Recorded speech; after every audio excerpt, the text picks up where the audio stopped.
Hello साथियों, नमस्कार। मैं टीम स्टार क्लासेस से आशीष तिवारी एक बार पुनः आप सभी लोगों का सहृदय स्वागत करता हूं। साथियों, आज हम आपके सामने आपके लिए बेहद ही शानदार और आज से आपके लिए अब हर रोज़ आपके लिए वस्तुनिष्ठ प्रश्न आपके समक्ष हम ज़रूर रखेंगे। और आज हम आपके सामने ईवीएस का एकदम सटीक जोरदार एक एक प्रश्नों का जो है हम संकलन आपके समक्ष रखेंगे। और उम्मीद के साथ कि कोशिश हमारी ये भी रहेगी कि साथ साथ आपके यहाँ से आपके एग्ज़ाम में प्रश्न फंसे। क्लियर? तो इन्हीं उम्मीदों के साथ हम आगे के प्रश्नों को बहुत ही सटीक तरीके से आपके समक्ष लाएंगे और आप इत्मीनान के साथ इन वीडियोस को ज़रूर देखिएगा और आगे आने वाली वीडियोस को आप अपना सम्मान और अपना तन मन धन एकाग्र करके पढ़िएगा। तो चलिए स्टार्ट करते हैं आज की क्लास को। तो आज हम आपके सामने ईवीएस का प्रथम क्विज़ेस आपके समक्ष रख रहे हैं। तो चलिए देखते हैं, पहला प्रश्न आपके सामने है। प्रश्न क्या कह रहा है? विभिन्न जीवों के अंतर संबंधों को तथा उनकी भौतिक पर्यावरण से अंतर संबंध के अध्ययन को निम्न में से कौन सा नाम दिया जा सकता है? इस चीज़ को हमने आपसे चर्चा की है। क्लियर? इस बात को हमने आपसे चर्चा की है। तो इसका सही जवाब क्या होगा अब आप बताएंगे। जब जीव का अंतर संबंध और भौतिक पर्यावरण का अंतर संबंध एक साथ जोड़ा जाएगा और उनका अध्ययन किया जाएगा तो वो किसके अंतर्गत होगा? भैया, ऋतु जैविकी तो कोई चीज़ है ही नहीं। ओनली ऑन जैविकी में तो केवल जीव का होगा, भौतिक का तो होगा नहीं। और प्राणी विज्ञान में जीव का ही होगा। तो यानी पारिस्थितिकी आपका एक ऐसा क्षेत्र है जहाँ पर आपका जीव भी और भौतिक पर्यावरण भी दोनों एक साथ लिए जाएंगे और ऑप्शन सही होगा आपका बहुत पारिस्थितिकी। क्लियर? चलिए अब आपको बता दें हम इसके कुछ अहम बिंदुओं को, वो देख लीजिए आप। इसमें व्याख्या के रूप में हमने आपको इसलिए यहाँ पर हमने व्याख्यात्मक प्रश्न लिया है ताकि आपको हम उसके व्याख्यानों को भी आपको हम बता सकें। देखते हैं, पारिस्थितिकी शब्द का प्रयोग सर्वप्रथम अर्नेस्ट हैकल, ये चीज़ आप नोट कर लीजिएगा। यहाँ पर ये हैकल है ना, तो इसको अर्नेस्ट हैकल आप लिख लीजिएगा। अर्नेस्ट हैकल द्वारा किया गया था पारिस्थितिकी शब्द का प्रयोग। किसके द्वारा किया गया था? अर्नेस्ट हैकल के द्वारा। ये भी प्रश्न आपका बन चुका है और हम अपने वीडियोज़ में इनको हम आपसे चर्चा की थी। क्लियर? चलिए आगे है आपका, यह विभिन्न जीवों के अंतर संबंधों एवं भौतिक पर्यावरण के उनके संबंधों का अध्ययन करने वाला विज्ञान माना जाता है आपका पारिस्थितिकी। क्लियर? बात समझ में आ गई होगी, उम्मीद करता हूँ। बहुत ही आसान लफ्ज़ों में आपसे हम चर्चा कर रहे हैं, एक एक प्रश्न का हम विस्तृत आपके इनके बारे में और आपको समझाने का पूरा प्रयास करेंगे। चलिए अब आगे देखते हैं। उम्मीद करते हैं कि ये प्रश्न आपको समझ में भी आया होगा। चलिए देखते हैं, अगला प्रश्न आपके सामने है। अगला प्रश्न है आपका प्रश्न नंबर 2। निम्न ऊर्जा संसाधनों में किसका अविवेकपूर्ण उपयोग पर्यावरण की प्रदूषण के लिए मुख्यतः उत्तरदायी है? बताइए आप, इसका जवाब आप दीजिए। बताइए आप इसका जवाब दीजिए। चलिए देखते हैं, फिर से प्रश्न को पढ़ते हैं। निम्न ऊर्जा संसाधनों में से किसका अविवेकपूर्ण उपयोग पर्यावरण प्रदूषण के लिए मुख्यतः उत्तरदायी होगा? अब आप इत्मीनान के साथ इसका मनन कीजिए कि कौन जो है पर्यावरण के लिए प्रदूषण का काम करेगा। भाई, भूतापीय तो ऊर्जा तो करेगा ही नहीं, बिल्कुल। जल विद्युत तो करेगा ही नहीं, आप इसको भी समझ रहे हैं। बायोगैस तो करेगा ही नहीं, इसको भी आप देख ही रहे हैं। और आपका डी ऑप्शन है जीवाश्म ईंधन, यही आपके लिए जो है पर्यावरण प्रदूषण का काम करेगा। कौन सा? जीवाश्म ईंधन। अब इसके व्याख्या को हम देख लेते हैं। डी ऑप्शन आपका सही है, जीवाश्म ईंधन। देख लेते हैं इसमें व्याख्या क्या इसका कह रहा है। जीवाश्म ईंधन, जीवाश्म ईंधन में आपका कोयला, खनिज तेल, प्राकृतिक गैस के अविवेकपूर्ण उपयोग के कारण वायुमंडल में CO2, कार्बन मोनोऑक्साइड यानी CO, सल्फर डाइऑक्साइड आदि गैसों की मात्रा तेजी से बढ़ रही है, जिसके फलस्वरूप पर्यावरण बेहद प्रदूषित हो रहा है। तो जो है, जो अविवेकपूर्ण की बात यहाँ पर की गई, पर्यावरण की प्रदूषण का मुख्य उत्तरदायी कौन हुआ? तो आपका जीवाश्म ईंधन हुआ। क्लियर? चलिए अब आगे बढ़ते हैं। ये प्रश्न आपको उम्मीद करता हूँ समझ में आया होगा।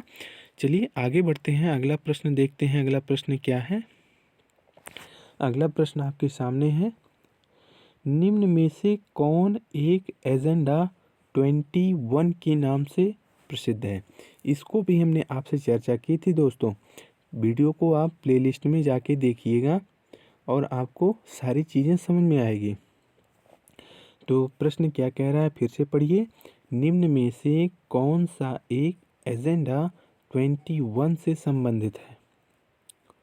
बताइए। हमने इनको भी आपसे चर्चा की थी। तो बता दें आपको, रियो सम्मेलन, रियो सम्मेलन में आपका पृथ्वी सम्मेलन से संबंधित था एजेंडा 21। तो वहाँ पर जो है आपका ये रियो सम्मेलन स्थापित किया गया था। तो वहाँ पे एजेंडा 21 जो कि कुछ अहम बिंदुओं पर इसके एजेंडा 21 के अंतर्गत लिखा गया था, वही चीज़ रियो सम्मेलन में जो है इसकी एजेंडा 21 की जो है घोषणा की गई थी। तो वो जो है समस्त देशों को पालन करना था। तो देख लेते हैं इसके व्याख्यात्मक को कि क्या व्याख्या इसका है। देखिए ऑप्शन इसका बी ही सही है, रियो सम्मेलन। देख लें क्या है। एजेंडा 21 का संबंध रियो सम्मेलन से है।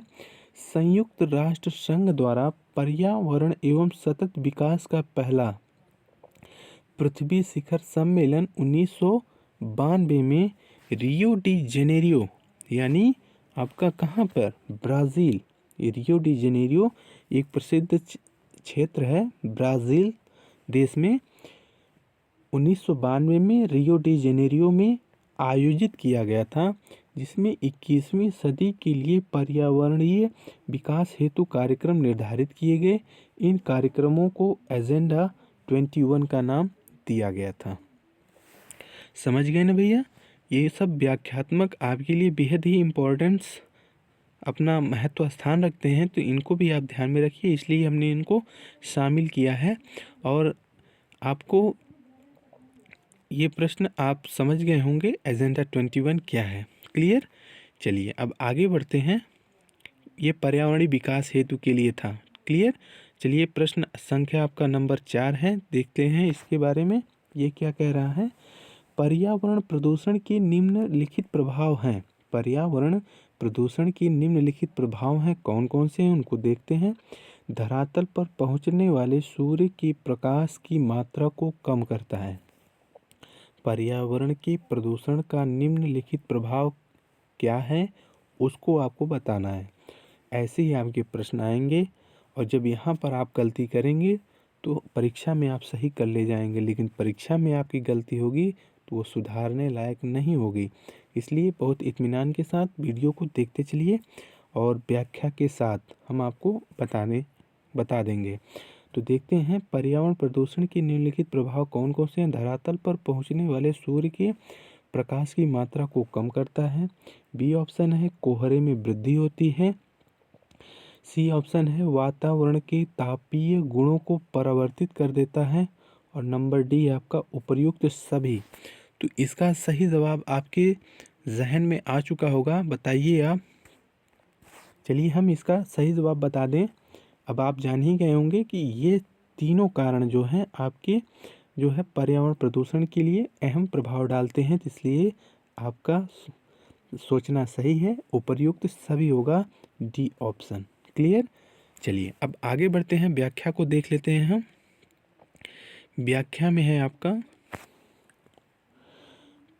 प्रदूषण के कारण कोहरा आकाश में छा जाता है। प्रदूषण के कारण कोहरा आकाश में छा जाता है। फलस्वरूप धरातल पर पहुंचने वाला सूर्य का प्रकाश कम हो जाता है। प्रदूषण के कारण CO2, CH4, नाइट्रस ऑक्साइड जैसी गैसें पृथ्वी के चारों ओर आच्छादित होकर घना आवरण बना लेती हैं, जिसके कारण ग्रीन हाउस प्रभाव उत्पन्न होता है तथा ग्लोबल वार्मिंग की समस्या उत्पन्न हो जाती है। अतः उपर्युक्त सभी विकल्प क्या हैं? सत्य हैं। समझ गए ना भैया? ये देखिए, धरातल पर पहुंचने वाले सूर्य के प्रकाश की मात्रा को कम करना, कोहरे में वृद्धि करना, वातावरण के तापीय गुणों को परिवर्तित कर देना, जो कि पर्यावरण प्रदूषण के प्रभाव के कारण है। क्लियर? बात आप समझ गए होंगे। चलिए अब आगे अगले प्रश्न पर बढ़ते हैं। अगला प्रश्न आपके सामने है, निम्नलिखित में से किसे पर्यावरण की मूल संघटकों में शामिल नहीं किया जाता? इसका सही जवाब आप बताएंगे। पहला है आपका अजैविक घटक, दूसरा है आपका जैविक घटक, तीसरा है आपका ऊर्जा संघटक और चौथा है स्थानिक संघटक। अब बताएंगे इसका आप जवाब। सही सही बताइए आप फटाफट। इसका सही जवाब आपका होगा स्थानिक संघटक। क्लियर? स्थानिक संघटक जो है आपका पर्यावरण की मूल संघटकों में नहीं शामिल किया जाता है, जो कि पर्यावरण के मूल संघटकों में आपका अजैविक, जैविक एवं ऊर्जा संघटक आते हैं। चलिए इसकी व्याख्या को देख लेते हैं हम। हाँ, डी ऑप्शन बिल्कुल सही है, आपने सही सोचा। चलिए आज देख लेते हैं। जैव तथा अजैव पर्यावरण की मूल संघटक हैं, समझ गए। और ऊर्जा पारिस्थितिकीय क्षेत्र का मूल आधार मान लिया जाता है, इसलिए स्थानिक संघटक इसमें नहीं जोड़ा जाता है। क्लियर? चलिए अब आगे बढ़ते हैं हम। अगला प्रश्न है आपके सामने नंबर 6। देखते हैं इसका। यह प्रश्न क्या कह रहा है? निम्नलिखित में से कौन सा कथन पर्यावरण प्रदूषण को सुपरिभाषित करता है? निम्नलिखित में से कौन सा कथन पर्यावरण प्रदूषण को सुपरिभाषित करता है? इसका सही जवाब आपको देना है। इसका ऑप्शन यह है आपके सामने, यह वायु प्रदूषण का अध्ययन है। भूमि, वायु, जल की मुख्य विशेषताओं में अनचाहा परिवर्तन जिससे मानव एवं अन्य जीवों पर हानिकारक प्रभाव पड़ता है, यह जल प्रदूषण का अध्ययन है। यह भूमि प्रदूषण का अध्ययन है। अब इसमें आपको प्रश्न ध्यान से पढ़ना है।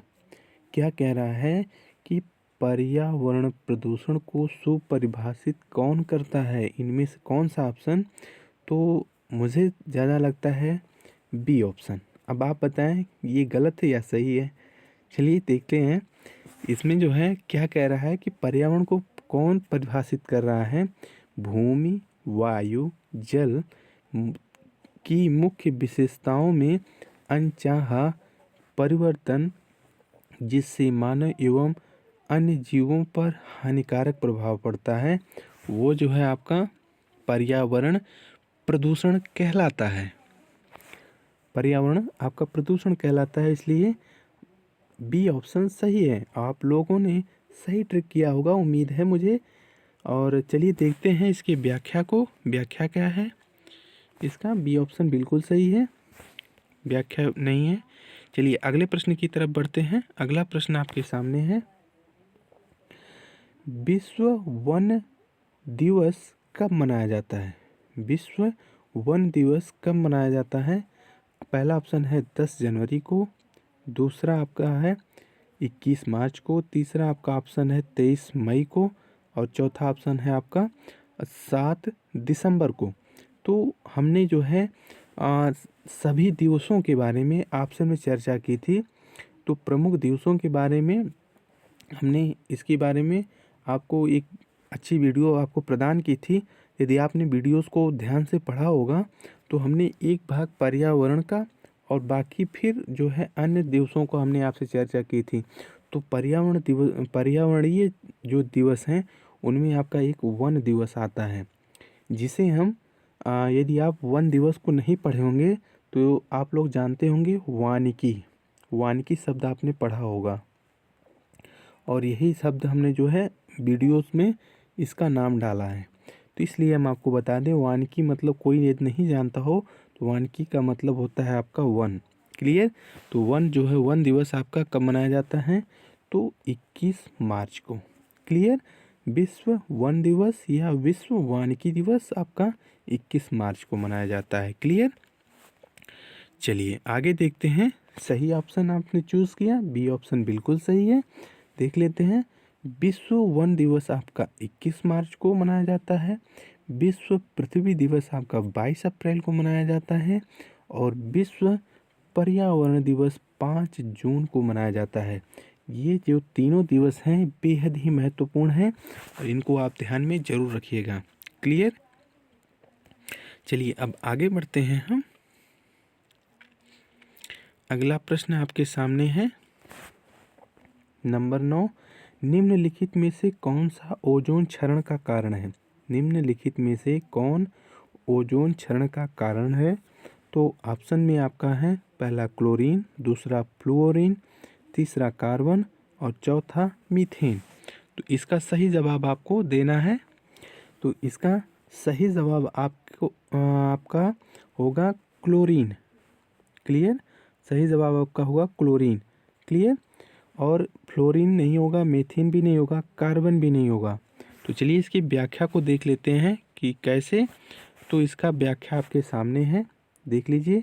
जब विभिन्न स्रोतों से उत्सर्जित क्लोरीन ऊपर की ओर उठती है, जब विभिन्न स्रोतों से उत्सर्जित क्लोरीन जो है गैस बनकर जब ऊपर की तरफ जाती है तो ओजोन उसे प्रतिक्रिया कर क्लोरीन मोनोऑक्साइड एवं ऑक्सीजन का निर्माण करती है।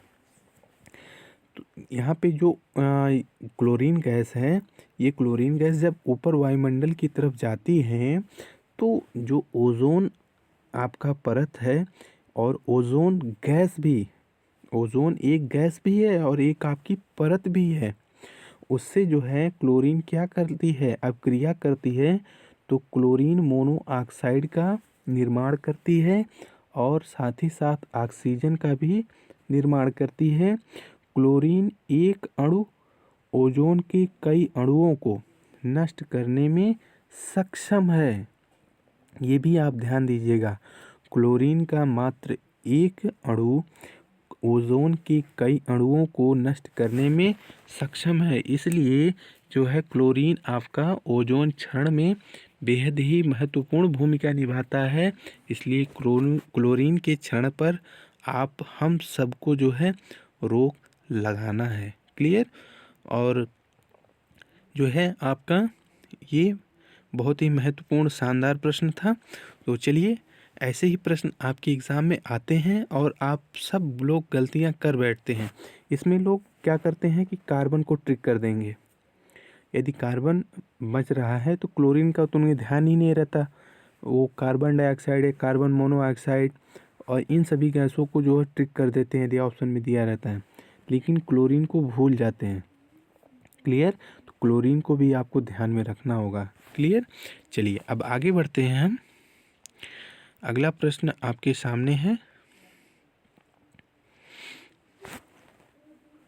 प्रश्न शायद कट गया है, चलिए देखते हैं। धान के खेतों तथा जुगाली करने वाले पशुओं से कौन सा प्रदूषक उत्सर्जित होता है? इसका सही जवाब आपको बताना है।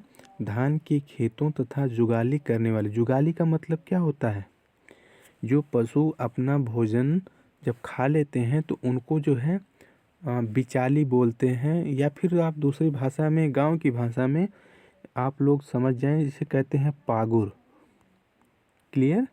थोड़ा सा नाम अटपटा है, लोग बोलते हैं पागुर करना, या फिर आप बिचाली भी समझ लीजिए। नहीं जानते तो बिचाली भी जान लीजिए। जो लोग शहर के होंगे वो थोड़ा सा उनको समझने में दिक्कत होगी। तो जुगाली यदि नहीं समझ पा रहे हैं तो बिचाली समझ लें, यदि बिचाली नहीं समझ पा रहे हैं तो गांव की भाषा में इसे पागुर बोलते हैं। क्लियर। तो धान के खेतों में और जो पागुर करने वाले पशु हैं जुगाली करने वाले, उनसे कौन सा प्रदूषक उत्सर्जित होता है? तो ऑप्शन आपका पहला मीथेन, दूसरा आपका है सल्फर डाइऑक्साइड। तो सही जवाब आपका क्या होगा? मीथेन होगा भैया। क्लियर? चलिए अब आगे बढ़ते हैं अगले प्रश्न की तरफ। ओहो, प्रश्न तो यहाँ पर था, एक मिनट।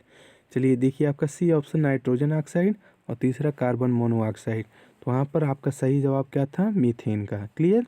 देखिए व्याख्या में है, धान के खेतों तथा जुगाली करने वाले पशुओं से मीथेन गैस जो कि उत्सर्जित होती है।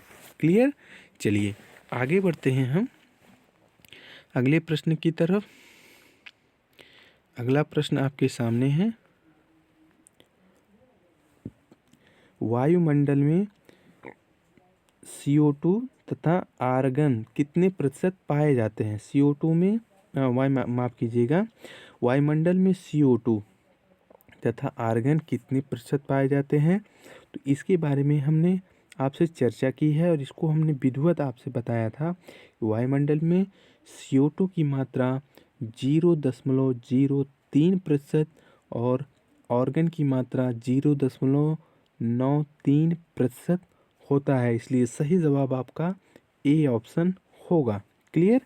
तो चलिए देखते हैं इसकी व्याख्या को। बिल्कुल सही, ए ऑप्शन बिल्कुल सही है।